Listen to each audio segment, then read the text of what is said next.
Okay, everyone. I will be sharing today the one metric that determines if your movie is a hit. Let me first just say this is a part of Creatorwood's event series or workshops. We're going to do one every week. We'll share updates on the Creatorwood platform in the end, but I want to spend the first definitely at least 30 minutes running through here what really will actually be the one thing that'll help you understand whether your film is on track to be successful or not. And there is one metric that I like to pay attention to, and not just me, but many other people to actually determine if this is happening. And the biggest thing here is it feels very random, especially as a creator, like what making a hit story looks like, whether it's a best-selling book, a blockbuster film. It's hard to know what that takes. And it can feel random. And also it can feel impossible unless you have, name A-list actor starring in your movie, or you are published by like, Random House and have them put a huge marketing budget behind you.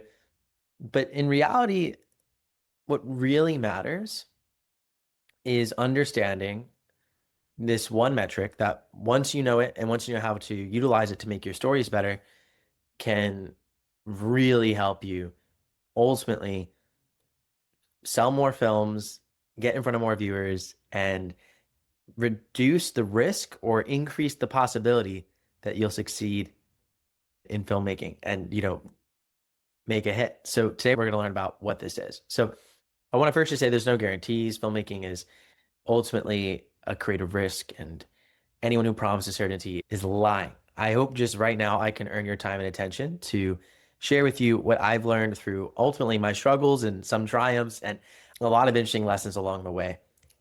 Now, when I say I learned this the hard way, I really did. I've lost over $10,000 in my publishing career. And I say I've lost over $10,000, I mean that like that's money I've never gotten back. It didn't return. These are projects that quote unquote failed. And I say quote unquote because I love those books. I'm really happy I wrote them. I'm really happy I've worked on many film projects myself. I'm very happy I worked on those projects, but ultimately they just didn't return, right? And this led to me not just wasting money, but wasting time. And when you're thinking about it purely from a creative perspective, these things are okay. But for me, I wanted to keep creating. I wanted to be able to have the money to be able to do this full time. I wanted to be able to have the money just to even pay back what I was doing, right? And not everyone needs to want that, but for me, that was something that was very important to me, and it might be important to you too. And ultimately, what happened is, um, I wrote three books, and I started selling that first book in the series because I was super excited by it. And it sold, I think, a little over 100 copies before it even came out. And what was cool about that was I was running Facebook ads to the book to see if it would sell. The problem was that it was just off a pre-order. There was no book yet. And that's okay, except that I got super excited, and I thought that like I had made it. So I didn't just write the first book, but I wrote three books in that series. I went ahead and I kept writing more and more and more because I knew this was it. I could finally sell my books. Once I sell a lot of book one, I'm going to sell more of book two. I had a scalable way to do this. I knew that I could sell thousands of copies of my books, and I did, except I sold thousands of copies of book one, and very few people actually went to go on and read more of my stories in that series. And that wasn't good. And ultimately, I think this is where this traditional model of how a lot of us think about filmmaking and publishing to a certain extent can be a challenge, right? You spend years making a full film, spend $1,000 at a minimum. You're really talking about tens of thousands, hundred thousands of dollars, right? Ridiculous amounts of money, and then only then you get to find out if someone cares. And I I just think that that model in an older era was the only way you could do it. Like if I'm a printing press and I'm printing 10,000 copies of a book, I've got to print 10,000 copies or I can't run the printer. This is real, by the way. Before print on demand, this is a lot of how publishing worked. Uh, you gotta just full send it, right? You gotta write the whole book and hope it goes well. If I'm Hollywood and I'm making films, which by the way, there's so much beauty in that process. But one of the challenges of that process is it's very hard to, once you complete it, go back and refilm certain parts, to go back and make tweaks. You can in post, but if you want to go back to production and get a new shot and change that story, good luck. And what that means is that filmmaking has been kind of flying blind, right? You have this big film, you spent all this money, and you hope, you pray, and you think maybe this will succeed. And guess what? It might, but that's not the only approach anymore. Instead, you can actually see earlier on if your story is going to be successful or not. And last time, we just came out with the video on YouTube, so I won't rehash the entire hour-long lecture, but last week at our last creator workshop, I talked about to kick off the year how you could plan for production success and create a pilot of your film. And essentially what a pilot is, it's very simple. It's just the first, I usually recommend 10 to 20% of your film. Could be more, could be less, could be up to 50%. It's the first chunk of your film. You wouldn't want to do less than 10. You wouldn't want to do more than 50% of your first film. Presumably, you'll have more films than that in a series, which we'll talk about here in a moment. But when you do this, the problem is that um, you need to know what to look for to understand if your pilot's successful or not, right? Like, how do I know if I have a successful pilot? On traditional television, like network cable TV, where pilots were a thing for a brief period of time, because they lost popularity. They still do some, but they've lost popularity because they are pretty inefficient. This is because of a strip board, right? Which I also mentioned during the last talk, so I don't want to rehash too much from the last talk. But you've got across a 10 episode series, you actually can be more efficient with your production costs because you can take shots across multiple different episodes and film them all at once if they're in the same location with the same characters, right? So there's lots of things you can do actually with longer series where there's a sort of economy of scale of content, producing a lot of content in one production, you can make it cheaper. In AI, that means nothing. Like making something longer doesn't make it cheaper at all. It's all the same because the compute cost is the same, regardless of what's in the content. It's just about the amount of content, which is really, really interesting. This means that all ideas are democratized to essentially the compute costs and the time it takes to edit it. That's it. So that's pretty remarkable and why this whole model is changing. So um, we've already talked about a pilot, right? Proving demand, validating the first 10%, really, really important. Um, Ultimately, it's important that movies pay you back. And when I was publishing my books, I made a big mistake in not seeing that.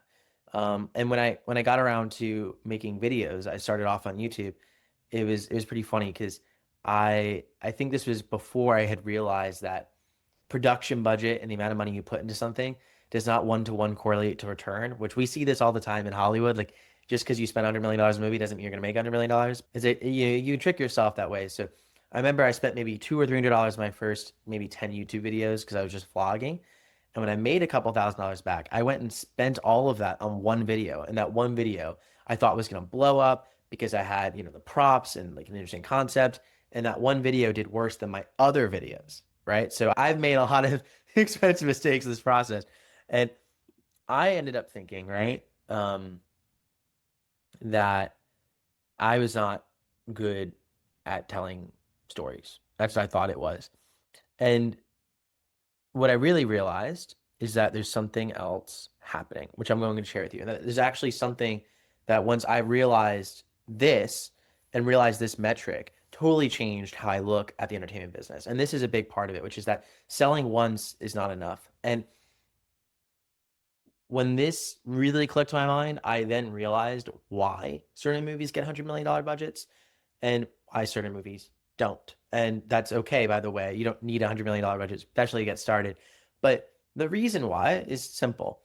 If you have a franchise, but a franchise is essentially just a series of films or it's a series of stories, you can have people read or watch film one, then film two, then film three. What this means is you'll get the advertising money, if there's any advertising money or brand placements associated with it. You'll then get the actual money from the fans paying you, right? And this increases with every film you release in a series with the same number of viewers who know about your film.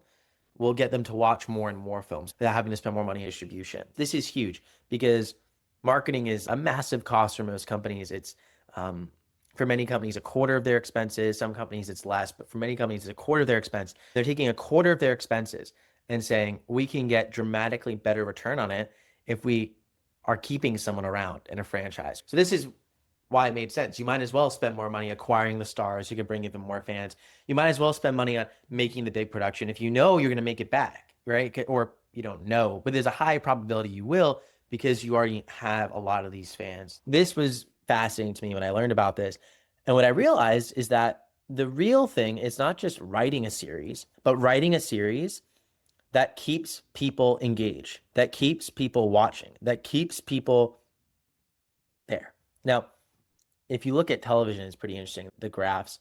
I was just this week looking at, which is like very very random to like be doing this like in my sort of free time. But if anyone knows of the film or the not the film, excuse me, the TV show Two and a Half Men.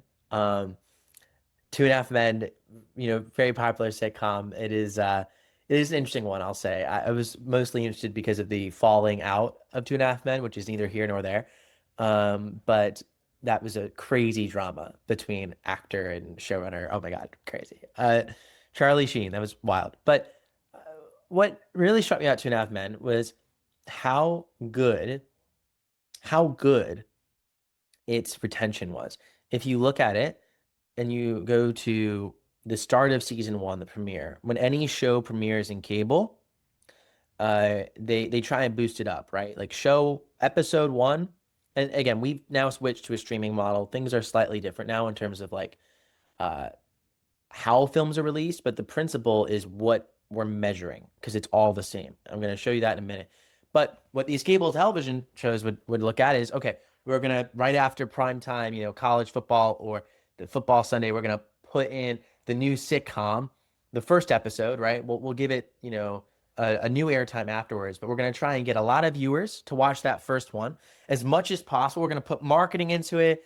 We're going to go and spend money and try and get people to watch it. And then what we're going to see is next episode, when it's not that prime slot, when there still might be hype around it that we're doing, we might still be doing marketing, but not as much, how much people will come back and tune in the next week and the next week and the next week for the whole season. And then if you can accomplish that, you kind of know you've got them now. You're going to get them for season two, oftentimes, unless there's a drop off, unless you start to make the story bad. If you can keep creating an engaging story, you'll keep them around. And that's how some of these shows, when you talk about something like Two and a Half Men, end up being really not just shows, but like full on production companies unto themselves, right? Like these shows unto themselves are running for, 10 to sometimes even some of them are 20 plus seasons for many, many sitcoms, many types of long running series. That's pretty remarkable. These shows can generate literally like one show can and has made billions of dollars. So that's crazy. And I'm not promising that's just crazy stuff. Okay. This is like the world of cable. Now this is becoming more accessible where you don't need as much money. You don't need as much viewers to pay back and build something really special. But the principles are still the same, which is that you need something long, keep people hooked, and ideally you need to keep them engaged. But again, after viewing everything that went wrong with my storytelling journey, I was just still feeling like I was not good at this thing. Clearly, I couldn't get people to keep reading my books. I couldn't get people to keep going on. And there was something there that I just figured this wasn't for me. So things didn't really change for me until I realized that I was measuring the wrong thing. And if I had known this, everything would have changed. What I was measuring was essentially book over book sales or film over film sales or episode over episode watch time on a television channel. And before recently, right, before the age of the internet and the new data we have now, this is all you could have as a filmmaker. Did my film sell or not? Did they watch that episode or not. But now what we can see is exactly when someone stops watching your film. When I say exactly, I mean the second they stop watching your film. And this is actually really the magic, right? Because if you understand when they stop watching your films, you can make better stories, you can build franchises, not just one-offs, and you also can predict pretty sustainably, right? What eventually your return will be from a viewer coming in, which is the whole big thing. You need to be at predictability on how much a viewer will be worth to your business. This is crucial. So, given this, um, the biggest thing is retention, right? So retention is how we talk about this. And what I want to break down is how to measure it. So what I'm going to do is open up. I think I can do this without getting.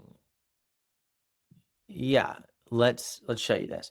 I'll show you. I have access to a few YouTube channels, and I'm gonna show you um, what a retention graph looks like for a YouTube video um, that has millions and millions of views. So this is a film that lots of people watched, and I'm going to show you exactly where people drop off so you understand exactly what I'm talking about. I want you to see what I'm talking about, like see how powerful this data is, and we're going to talk about how you can get it. So um, this was a very high performing video for this creator. I can't share their name. I'm going to share the graph in a moment. Uh, can't share their name, but this, and then I'll take this too. So this is directly from their YouTube dashboard as of today. Again, I'm not sharing the creator's name. I absolutely cannot do that. But they're not Mr. Beast, who I've worked for in the past. I'll tell you that. But they are someone else. Um, why can't I share this? Uh, this is fun. Content only. We're gonna figure this out. Oh, I see what happened. There we go. Okay, y'all. Don't worry. Slight technical difficulty. So, um, we're getting there. We are absolutely getting there, Joseph. Don't worry. Um, so this is a retention graph. Let me show you this first one that's clean, and then we'll go to the second one. So this is what a retention graph looks like. Um, you can see here, this is essentially the number of people who started the video, which is a 30-minute video, roughly 21 minutes to 3 seconds, and then where they drop off. And you'll see that most people drop off right in the beginning. This is why when I talk about like pilots being an interesting strategy, you can see, literally see in a film, like, okay, by minute 15, we know they're hooked, right? Like, unless we screw it up at minute 15, halfway through this, like they're in, right? They're gonna keep watching. Um, and the problem is, and you could even see YouTube highlighting this, 68% of viewers are still watching around the 30-second mark, right? That's actually the important data. Now, this video has 3 million views that I'm showing you. This is 3 million people who've gone through this. This is a lot of data being pumped in. You don't need 3 million views to understand a lot about your story, but I'm showing you something just so you can see like this so matters. And when I look at this, I go, huh, there's a few interesting things here. One is, what happened around minute 7? Do you see that dip? That's interesting, right? A pretty big dip there. Likewise, we can see in the beginning that it levels off and people stop dropping off maybe around minute 1. But in that first minute, there's a lot of drop off. That's normal. In the beginning of anything, people are going to drop off more than normal, right? That's like by nature. But what if we could address things in that first minute that could make our film even more engaging? Because this is really what matters. So, what I realized about my whole storytelling journey is that I wasn't necessarily a bad writer writing bad stories. I was focused most of my time on everything past the retention point, which is that place when people start dropping off. This part of the graph, when it starts to level off, is essentially your retention point, right? And everything else before that is, you know, mission critical to get right.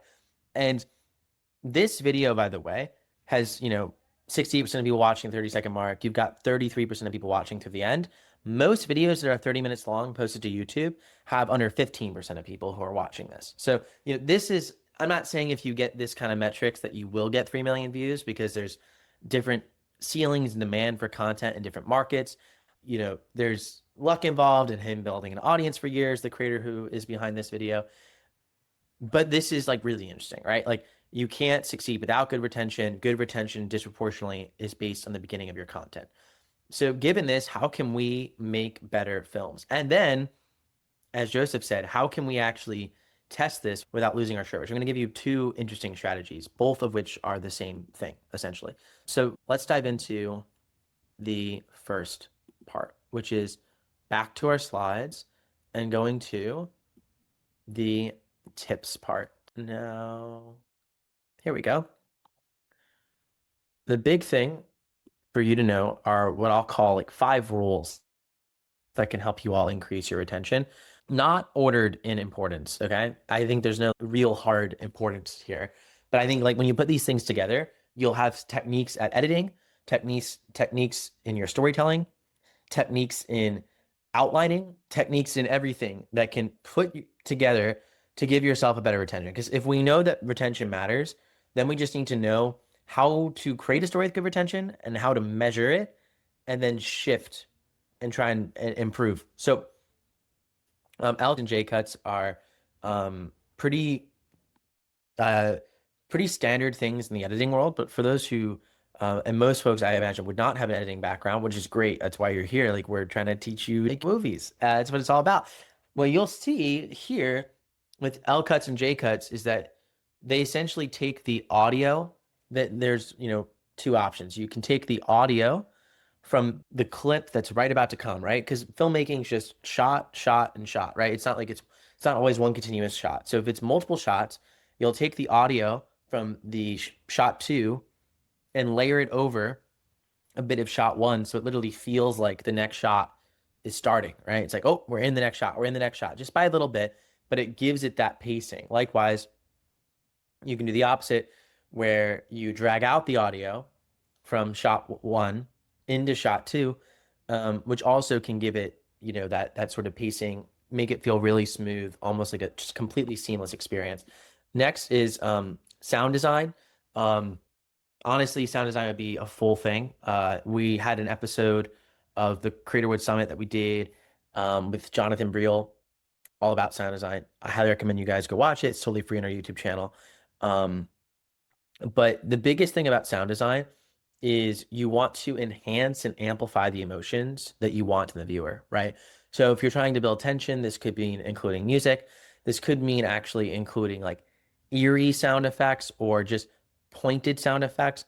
If we're trying to, you know, create a scene that is funny, obviously the classic thing is a laugh track. You don't necessarily need to do that, but this just proves to you how powerful audio is. Like, laugh track is like an essential part of sitcoms and television, right? At least many. But it doesn't need to be a laugh track. But if you want to accentuate maybe like sort of like adventurous emotions, you have adventurous music, right? The audio really, really matters. And part of what we do at Creatorwood, and part of what we're actually upgrading now, is when you're making your film, if you're using AI, part of the problem is actually having consistent audio, especially when it comes to the characters. There's a reason for this, that when you generate audio, you have to have it not only be consistent with what the character should sound like, but also be synced to the film. And I'll be honest with you, that has been a very tough problem for us to do, because we would take video that had audio in it, right? Character talking, video, and then you'd have this issue where the video itself that's being generated by AI doesn't have the actual audio of the character like in their voice, right? So it's not gonna cut it. So what we'd have to do, and this was tough, is feed the audio from the video into this AI. It's called speech, and then what would come out of it would be something that would sound close to that character's voice. But the problem is that AI wasn't very good. And a lot of you have faced that and have told us, hey, when I generate video, oftentimes the video is good. I'm regenerating my video because the audio is not good. So we heard you, and what we're doing now, and this is coming out this week, is doing what's called audio-driven video generation, where we'll generate the audio first and then literally feed that into the video to then generate your video. So it should be much more consistent, always much higher quality, because literally taking the audio to generate the video because it's that important in filmmaking. So part of this is like with software like Creatorwood, we're literally trying to like bake in good sound design into your whole process. And this has been like a critical focus of ours. Like, how do we literally make it so that video is driven by sound? And that is what's happening now. So you'll see that shortly. That update will go live on the platform. And for those of you who are really deep in, you'll probably notice a difference.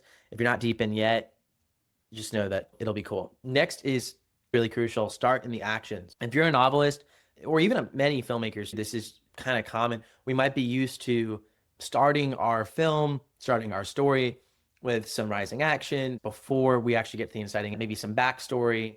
Look, I love a good brain dump. I'm a sci-fi geek. I love the world building. But at the end of the day, you want to throw people right into your film. The first part of your film is very important. And what you want to very quickly is make them care and make them be on the edge of their seat.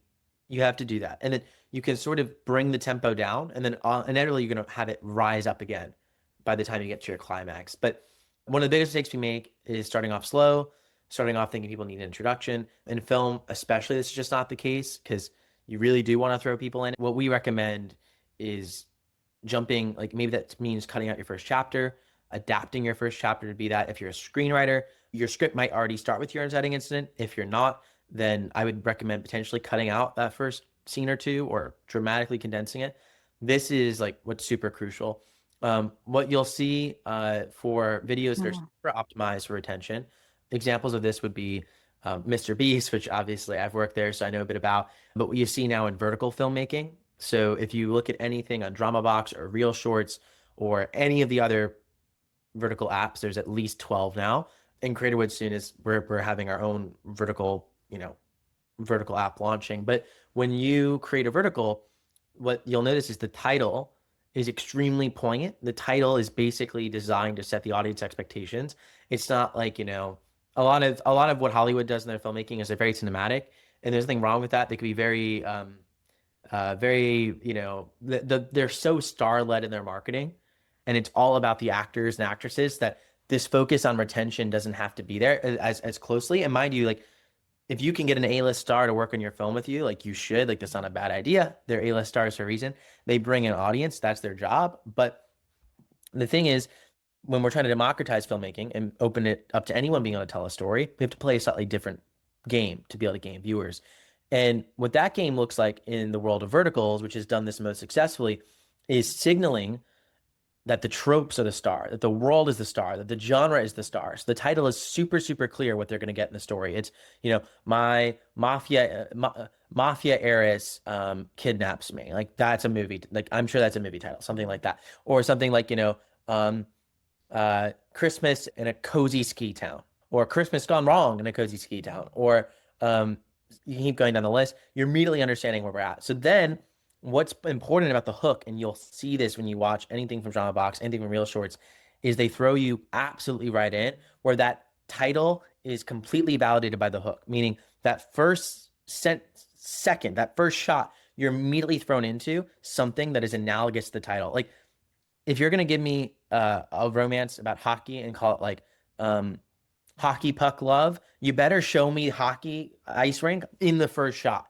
And they do. They do. They hook them immediately because of that. They're bringing in the right people. They're signaling to the right people and giving them exactly the hook that they want to see. So you don't need to overthink this. Know who your audience is and start in the action that they want to see. Next is open loops. So you want to be able to end each episode or film on something that's going to really hook people into the next one, right? Examples of this are, I think, Outer Banks on Netflix does a very good job with their cliffhangers. All of the vertical shorts you see now, any soap opera does a pretty good job with cliffhangers. Essentially, though, you want to leave off on an open question that is yet to be resolved so that they really want to come back to the next episode. In the land of cable television, coming back to the next episode meant candidly just coming back next week. In the game of verticals or streaming, it's about paying for the next episode. They're willing to pay for the next episode. They're willing to pay for the next thing. and get over that hump, right? Willing to do that, which is great because you then know the more episodes you make, the more money you make if you can get them to keep being hooked. These open loops create that retention. And then lastly, and this is the biggest thing I think most of us miss, everything else I share was pretty intuitive. I maybe did save the best one for last a little bit explicitly, which is simplicity first. I'm a huge, huge proponent of being guilty of this one, which is that if you don't make the first decent chunk of your film, first 20, first 30%, very simple, you could end up in a world where you're introducing too many characters. The subplot's already thrown in, and the viewer gets lost. And when you lose the viewer, you lose everything. You want to keep it very simple so that they're super, super hooked. And then you can build in more complexity, introduce more secondary characters, have that B plot ripping and roaring, like all of that you want later on in your film, not in that first bit. In that first bit, you want to keep it super, super simple, make your characters super, super relatable, and immediately have the audience connect to their desire. That's really like what we want to do. And this is, I guess, rule number 6. I lied. I have 6 rules. Is character clarity kind of thrown into that one. But I mean, essentially, like we need to know who they are. We need to know what they want. We need to know what their flaws are. And if we can't get that right away, we're not going to love it. It's not going to be good. And a good example too, if you want to understand what I'm talking about in terms of at least the sort of idea of being really clear about characters, is if you think about any of the characters in something like if you watch anything on Dropbox Real Shorts, if you've watched something I've already mentioned, Two and a Half Men, these characters are like intentionally very easy to understand who they are, and you can come into the episode and kind of understand, oh, this is who this person is. Big Bang Theory, oh, this is who this person is, right? You know you've seen these characters, but then you fall in love with them over time. You get deep, you learn that they're like, these deep 3D fleshed out things, and you build relationships with them and you want to spend much, much more time with them. But immediately you want them to feel familiar or risky or intriguing or exciting for a very particular reason right away. So creating these strong forward characters that are obvious, like what's going to, entice and intrigue someone about them. So given all this now, we have something really important, right? So we know a little bit about what retention is, right? We know now how important it is, but now we need to know 2 things. How do we measure it and test it? And that's not easy. So let's talk about the measuring first, then let's talk about the testing next. So measuring is pretty simple. If there's really 2 ways you can do it. If you want to post your content for free on social media, every major social media platform, TikTok, Instagram, YouTube, if you upload a video, shows you the retention graph, just like I showed you, of your video. The downside of all these platforms is that they're free to watch on. So what you really want to see too is if people are willing to actually pay for your film as well. That's what Creatorwood does on our streaming platform, which we've already built. We just kind of shut it down for a bit to focus on the movie machine, but we're launching it again very, very soon. We originally started with the streaming platform and then realized we need to build a movie machine to make it easier for people to upload to the streaming platform. But the streaming platform's entire goal is to give you analytics on exactly when people are dropping off in your videos and allow you to charge per episode if you want. So you can make your first few episodes free, hook them, and then have them start to pay. But then the big question becomes, okay, Michael, so you're telling me retention's important. You're telling me I can test this. You're telling me I also need audience to test this. So I need audience to test my film's good. I need to grow my audience somehow. I also need to invest in growing my audience. It could be just posting online, right? But I need to grow my audience if I want to test my film's going to work because I need data. And then I also need to understand how much my film is going to make, which is also based on data. So first things first is that if you have the budget to make a full film, that's one thing. But if you're someone who wants to invest in this wisely and smartly over time, you should start with the first chunk of your film that you think will get people hooked and that they'll be willing to start paying for. In verticals, this is typically the first 10 episodes, which is 15-ish minutes, is free. And then after that, they'll start paying.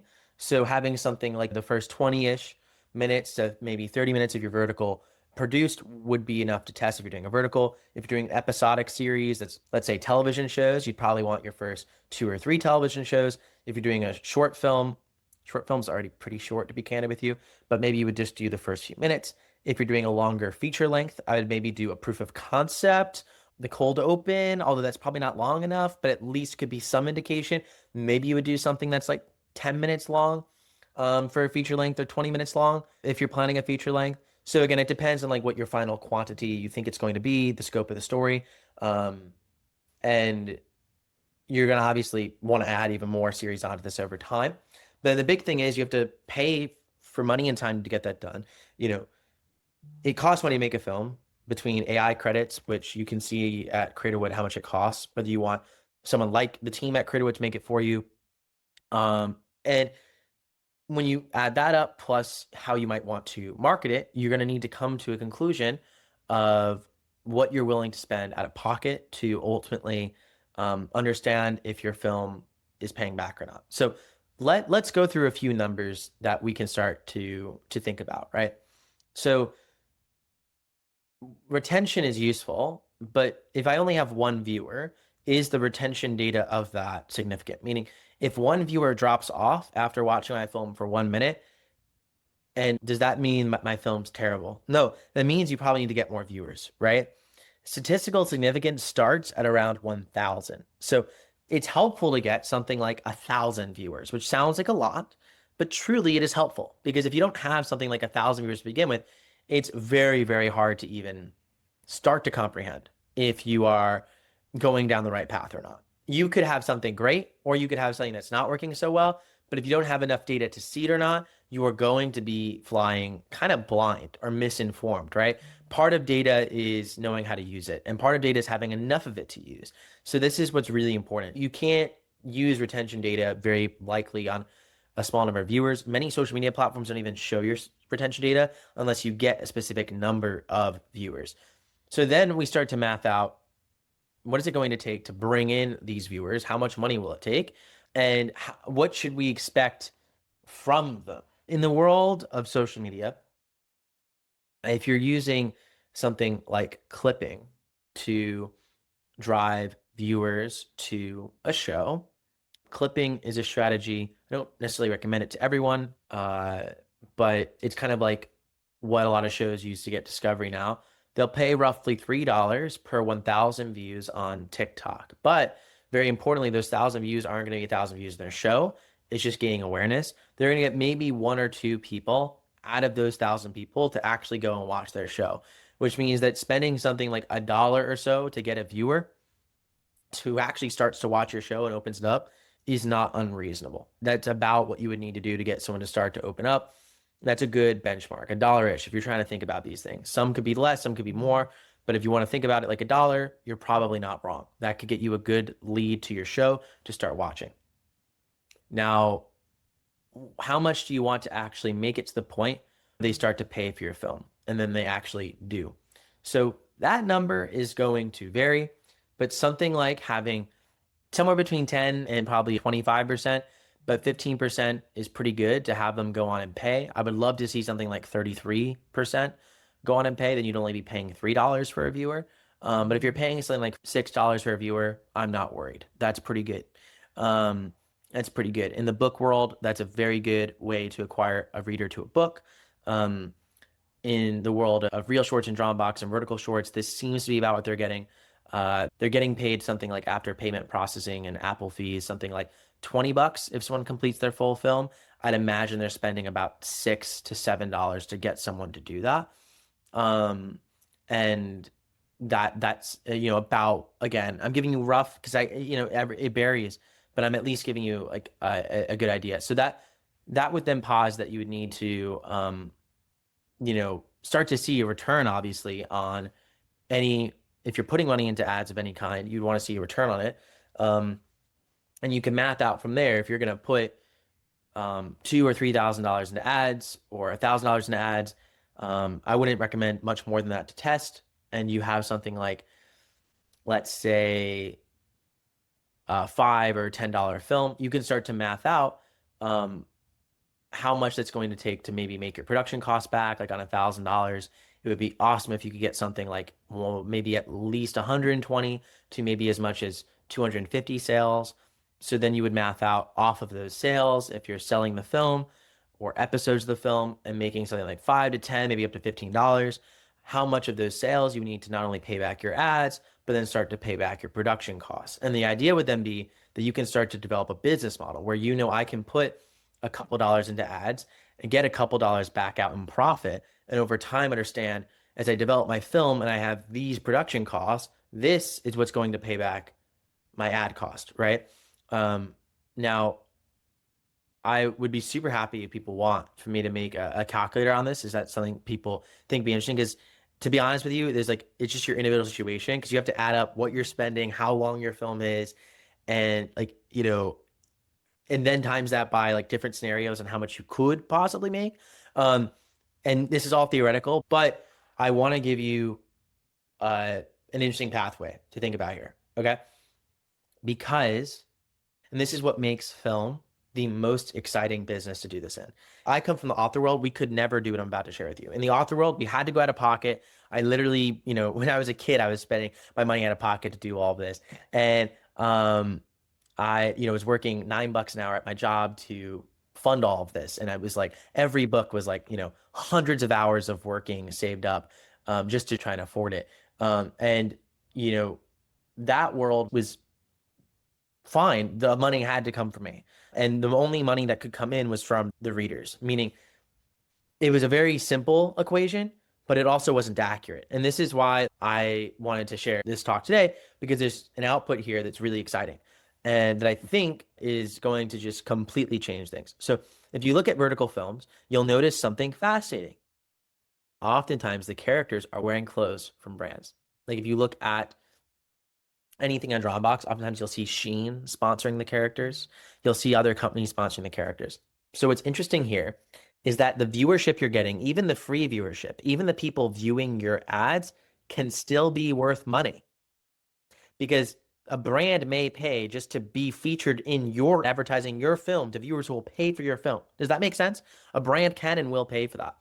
Now, if there's any brands you guys know, it's really worth reaching out to them because this is an interesting new advertising space that brands will potentially pay for. I can't say they absolutely will, but this is already what's happening in vertical films. Therefore, it will happen here. They're paying for these things to be cut up on social media and for them to be featured online too. They're paying for that, not just people who watch and pay for your film, but they're paying for free viewers on social media as well, meaning that you can get paid to market your film and then get paid when your viewers watch it, which is just kind of wild. So it's something to think about if you are running an experiment like this to invest in growing your business as a filmmaker, which by the way, you know, you don't have to treat this as a business. I would say at that point, just make sure it's something you scope to your life as a hobby in terms of the money you're spending. But if you want it to be a hobby, like, oh my God, it's an amazing hobby. You'll have a lot of fun.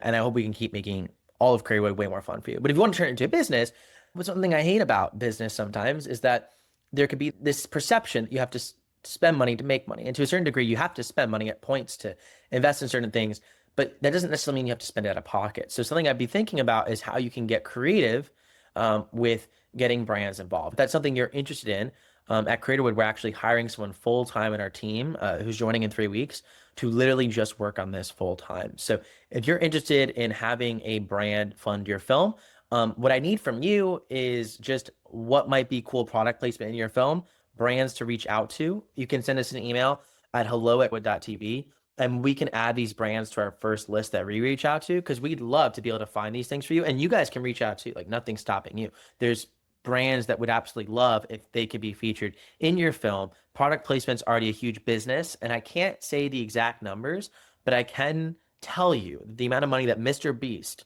made on product placement in just one season of an Amazon Prime show is disgusting. And some films, Smurfs 3 was an example I heard the other day, made like 9 figures, like $100 million in product placement. They paid back their production costs before it even started. Just ridiculous. So there's honestly like so much opportunity in this. So once you understand like the mechanics of what makes investing wisely in a film business, because that's what I want to give you. I want to give you guys the tools to invest wisely in doing this. Both, Creatorwood's trying to help you invest your time smartly because you're using a tool that's putting everything in one place, or you're able to work with a team who can do it for you in a way that's wisely. So I want you to invest your time wisely, but I also want you to invest your money wisely and strategically. And this is just what I would recommend in an approach like this. Um, and it's a lot of fun. It's a lot of fun. So, yeah, I think that's all I have. Um, a lot of information as usual, but hopefully something useful for you guys. Um, before we close it out, what I'd love to hear from you all is any questions you have. If you have any questions, I know this is a big topic. I also want to be like abundantly clear. I like really, really think that the biggest thing about all this, because I get very excited about the business of all this. I think the business is really fun. I think the business is what can make this sustainable for a lot of people. But I also want to be like abundantly clear that this should also remain fun for you. You should make films that you're excited by. You should create stories that you're happy with. Um, Definitely, Mary. Yeah, we're looking at product placement for all of our like any VIP projects. And I would love to hear from you if there's any brands that you're excited by, that you would maybe want to have featured in a scene or multiple scenes in your film. You can reach out to us privately if there's anything. We absolutely can't, like, as I'm sure you know, we can't make any promises, but we're gonna try because, like, why not? Like, that's so cool. And I think that, like, this is one of the things that once it gets going, it's going to get going and it'll keep happening. And you know what's great about AI films too? You can always insert a brand in later, meaning it can be filmed and then, right? Like it's easy to put them in the scene. It's trivial. That's what's also great about AI filmmaking. I don't think I touched this point enough. If there's low retention in one of your scenes, guess what you could do? Change the scene. If there's low retention in one of your episodes, you can make the episode better and not have to refilm the whole thing. You don't have to refilm any of it. We're using AI, but you also don't even have to pay for redoing the whole thing. You just have to address that one part of it. So that's what makes AI filmmaking exciting is that if you treat it like an experiment, use this data wisely, you can learn so much with it and go so far with so little in comparison to what you used to need. And we keep wanting to bring that barrier down lower. And we're going to keep wanting to help people. And my ultimate dream is that, you can come up with a film idea, you can get brands to be able to at least, they'll probably want to pay for viewership, but you at least can have the comfort that if you get viewers, brands will be there. You don't even need paying viewers to start to grow. So you can invest in growing your business at a low rate. We want to help crowdfunding so that viewers can put money into your production before you even begin it, which you can always do crowdfunding on Kickstarter, by the way. Novi Callum's the one who did a crowdfund on Kickstarter. She got viewers to basically back their film before they even went into production, and it's an AI film. So there's just so much unlimited possibilities here that I get so excited. The idea is they're paying you. They are paying you to be featured in your film. So you not only need their permission, you want their money. Don't put them in for free, but if they're gonna pay you, do it. You know what I'm saying? Like that would be great. If a brand would want to pay you for that, that could be cool. So think of it that way. Um, Brands will want to mostly pay based on views, but um, it's what's called performance. But um, that's still like a cool thing. So yeah, yeah, it's gonna be a whole new thing. Like, and this already happens. Like you see it in films all the time. So this is not new. It's just new because everything in AI is new. But it's like exciting. It's super exciting. Um, I know it's a lot of information. Any other question? Next week, we're going to be talking about prompting. So we started the year off with two business talks, taking things seriously. Then we're going to be talking about prompting, and then I have no idea what we're talking about the last week of January or the fourth Friday of January. I don't know what we're talking about yet. That's too far off. But next week, we're going to be talking about prompting, um, which may or may not be useful to some folks, but we have fun with it. Um, no questions?